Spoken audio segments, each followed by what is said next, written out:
Hi, this is Krista Moore, and welcome live with the Women for Nikki interview series. And I have a great opportunity to talk to a lot of women in leadership throughout the country, and especially focused on the Women for Nikki network and the coalition. So I have a champion today. I get to share with you my new friend, and also Jennifer Nassour. Welcome. I mean, we're so glad that you're here today to talk about why Nikki, but you come with a ton of experience, right? You have been a former chair for RNC in Massachusetts. You're a regional chair for Women for Nikki for the Northeast. And now you just took over a leadership role for Nikki Haley in Massachusetts. So glad you could take a few minutes, say hello. Yeah, thank you so much for having me, Krista. It's awesome that you do this. And you've got a great podcast, The Political Contessa. Thank you. Thank you. Check it out. Hey, first off, I just want to hear from you. Tell us, like passionately from your heart, why Nikki Haley for president for 2024? So, Krista, thank you so much. As you said, I have a ton of experience. I've been in the political realm for over 30 years. I can't believe I have to say that because it definitely ages me. But I have been, and I've seen some of the best, most amazing candidates, politicians, elected officials out there.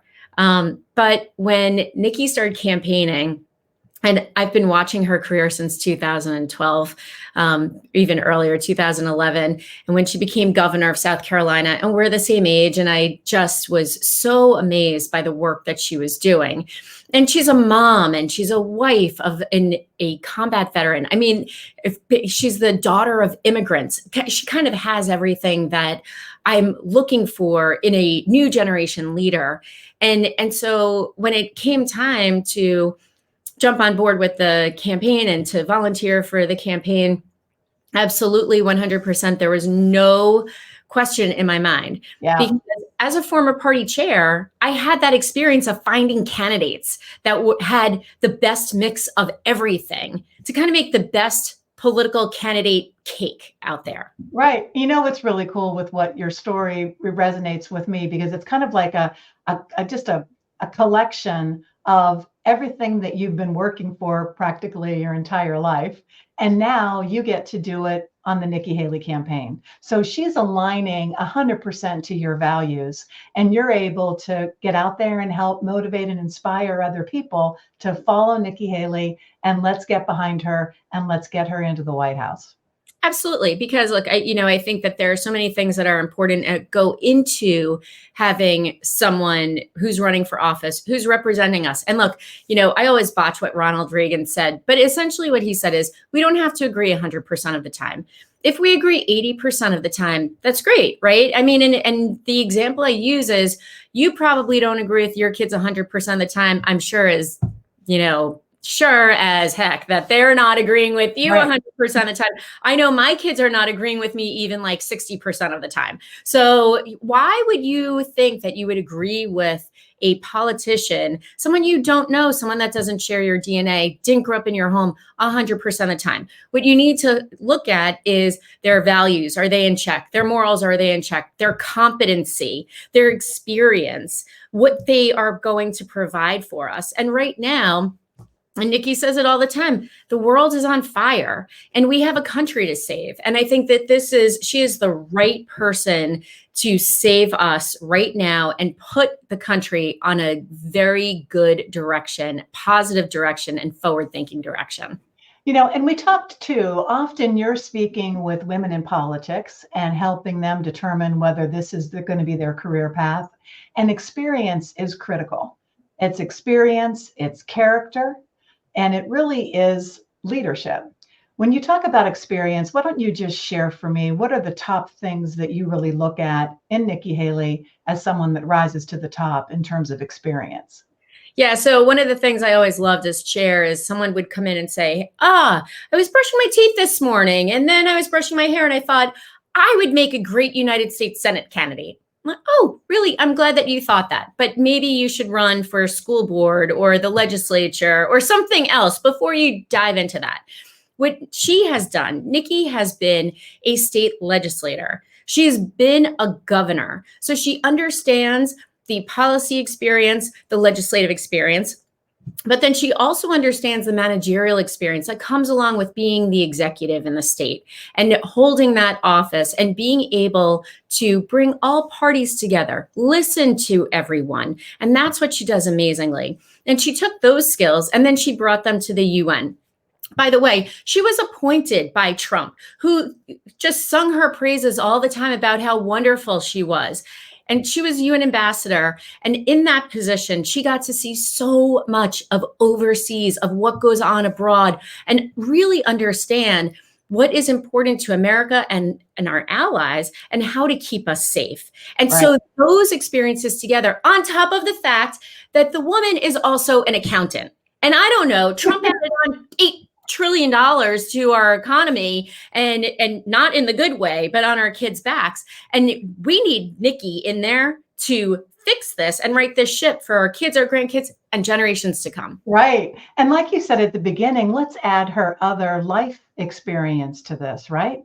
I mean, the admiration that we can have in her as a mom and as a legal immigrant growing up in a small town in South Carolina, and her being the wife of a combat veteran and really understanding what it's like to have teenagers.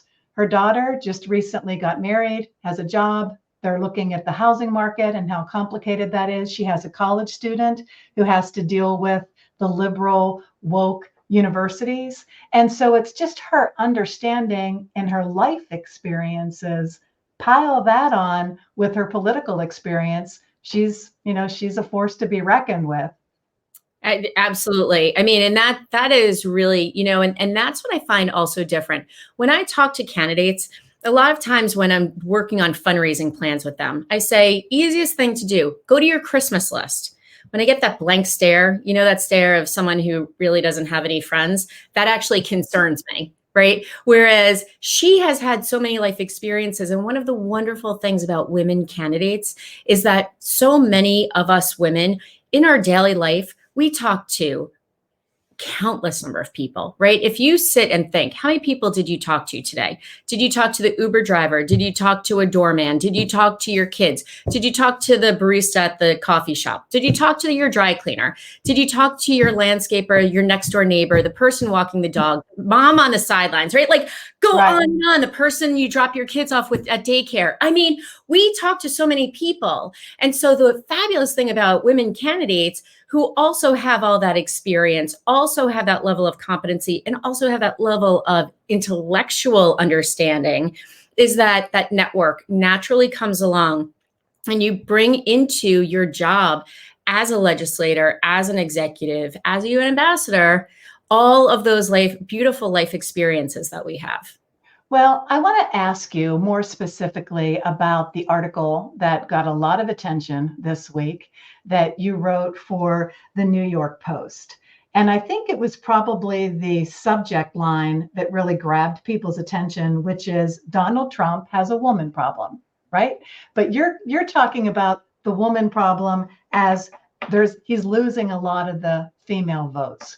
Let's talk about that for a moment. And I'd like you to share with us, what are some of the highlights from that article that really resonated with people? That, hey, wait a minute, let's take a look at this. He's losing the female votes. Yeah, I mean, so he's losing the female votes. A recent Quinnipiac poll showed that Donald Trump has about 36% support from women, whereas and that's 5 points down in a month. And so where are the women going? They're going to Joe Biden. Joe Biden has 58%. That is just absolutely remarkable to me because I can't imagine ever voting for Joe Biden. A vote for Joe Biden is a vote for Kamala Harris. Right. Put that aside. Donald Trump's problem is not just his personal life, the fact that he's been married 3 times, the fact that 2 of his 3 wives have been naturalized once they got married to him, the fact that he talks about, 2016, who could forget the Right. Hollywood interview where he was talking about grabbing women by their crotches. I'm sorry, ladies, like, I don't know about you, but I don't want someone who is a disgusting pig to be in my life. I don't want my daughters dating someone like that, who is disrespectful to women, who makes lewd remarks. I just don't want that. And I can't imagine most women do. And when you see Donald Trump and when you see what he said about Nikki Haley, I found this completely offensive. But on the New Hampshire primary night, instead of getting up on the stage and giving a gracious speech and thanking Nikki for being in the race and making it even more exciting, he had a phenomenal opportunity to show himself as a statesman. Instead, what was the first thing he did? Making fun of her, right? Making fun of her, making fun of her. Oh, and look at her in that dress. I think she thinks that's a fancy dress, but is it? Really? I mean, come on. That well, as a woman is so offensive, you know, along with everything else. The way he calls her bird brain. And so I couldn't help myself but put together this piece. You know, so when you think about the female vote and him losing the female vote and Biden potentially growing in the female vote, talk about where Nikki fits into this, because sometimes I like scratch my head and I'm thinking, the female voter, we know that we're not voting for Nikki because she's a female. We're voting for her because we believe that she is the most qualified for this position. But for me, her being a female and the experiences that come along with that, and having compassion, empathy, integrity, and a lot of the female leadership qualities, for me, that's a huge bonus on top of it all, right? And I have a hard time understanding, well, why don't all women see this? Why don't all Republican women or independent women who align with her policies see that having a woman in the White House is exactly what we need now? Well, you want my honest answer? Yeah, that's why I wanted to hear from you. I mean, I agree. All of those things are part of, again, that's like my, you know, I talk about it as a political cake, right? Everything that she has from a professional standpoint and her experience, and the fact that she's brilliant makes her the perfect cake. The fact that she's a woman is the icing and cherry on top for me, right? Mm-hmm. And so because of the compassion and because of the understanding and because of the collaboration and wanting to change things for the better in the view of what she has going forward, not from the rearview mirror. Right. But unfortunately, I think what happens still in society is that women are voting how their husbands want them to vote. They hear it. They don't want to challenge it. They don't feel like they know enough. And listen, and I say this with, this is in no disrespect to anyone out there who is doing this, but women need to be asked 7 times to run for office. A man wakes up, brushes his hair, and says, I'm going to run for US Senate. Mm-hmm. And so that's the difference, is that I think women still feel like they are not capable of making this decision by themselves. They haven't read enough and they haven't taken the time, because quite honestly, whether you are taking care of elderly parents and you're working, or you have kids, or you're in the sandwich generation, or you're older yourself and you're taking care of your kids' kids, you're always doing something. And so it is very difficult to take the time, and not that men don't have this issue as well, but it mostly falls on the women, where we're running so fast, you don't have enough time to really gather all the information. So you're voting the way your friends are telling you, the way your spouse is telling you. I think that's one part. I think another part of it is inherently, you know, it's almost like we run into this where there's one woman who could do it, right? Hillary Clinton wanted to bust through that glass ceiling, but I'm telling you, if it was Hillary Clinton, she would have sealed that glass ceiling back up again and not let anyone else rise to the top. We don't have that with Nikki. With Nikki, she will bring everyone up. And so I think that there's a little bit of that, a little bit, I don't want to say jealousy, but a little bit of the, why does she get to do it and why don't I get to do it? And so, you know, what I say is we need women out there voting for this spectacular woman. Because if you think that you should have an opportunity, that your kid should have an opportunity, that your grandkids should have opportunities, the only person out there out of these 3 that are out there running as major names is Nikki Haley. She's the only one that's going to support you. Joe Biden had a 40-year career where the first 30 years were spent where he was inappropriately touching women and getting away with it. Not too long ago, he was also inappropriately touching women. I don't know if anyone ever saw the Eva Longoria hands on her breast little act, right? And then you know what Trump is like, $83 million. I'm sorry, that was a jury of his peers. You may think that the judicial system or the justice system is wronging him, but that was a jury of his peers that told him he owed her $83 million. Mm-hmm. And so, I say, women, wake up, go to the polls and go vote for Nikki, because she is the best thing that you're going to ever see. And we need to get her out there and elected. Right, absolutely. And I come from this personally as a grandmother, and both you and I are spending a lot of time investing in the Women for Nikki Coalition. You'll be leading Massachusetts, which is a huge responsibility and very exciting.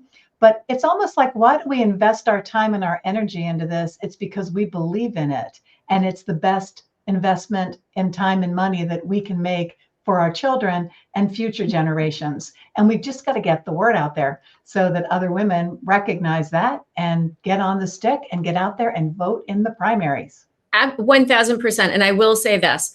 Number one, I know here in Massachusetts, about 22% of the electorate always votes in primaries. That's it.